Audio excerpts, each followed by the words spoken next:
राज्यातील राजकारण स्थिर दिसत असलं तरी उपमुख्यमंत्री एकनाथ शिंदे हे त्यांच्या दरे या मूळ गावात सध्या मुक्कामी आहेत आणि त्यांचा हा जो वाढलेला मुक्काम आहे त्याच्यामुळे राजकीय वर्तुळात मात्र चर्चा रंगल्यात। कारण शिंदे नाराज असले की ते दरे गावी जातात, तिथे त्यांचा मुक्काम वाढतो, अशा चर्चा आपण मागच्या अनेक दिवसात पाहिलेल्या आहेत। बुधवारी संध्याकाळी ते आपल्या मूळ गावी आलेत आणि विश्रांतीसाठी इथे आलोय असं त्यांनी सांगितलं होतं, पण आता 5 दिवस उलटून गेलेत तरी त्यांचा मुक्काम तिथे कायम आहे। शनिवारी मंत्री संजय राठोड यांनी त्यांची भेट घेतली, त्यामधील रहस्य सुद्धा कायम असल्यानं राजकीय वर्तुळात आता उलटसुलट चर्चा रंगल्यात।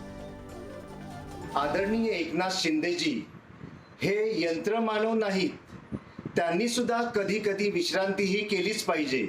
मात्र विरोधक लगेच बोंबाबोंब करायला सुरुवात करतात की शिंदे साहेब हे नाराज आहेत, आपल्या गावी जाऊन बसले।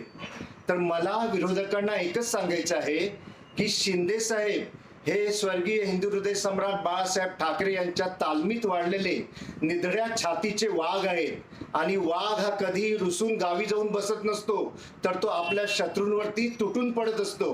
त्याप्रमाणेच शिंदे साहेब सुद्धा तुम्हाला तुमच्या या डरपोकगिरीबद्दल तुटून पडताना लवकरच दिसतील।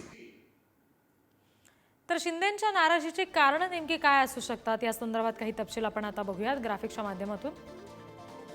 अमित शहा यांच्या महाराष्ट्र दौऱ्यानंतरही पालकमंत्री पदाचा पेच कायम आहे।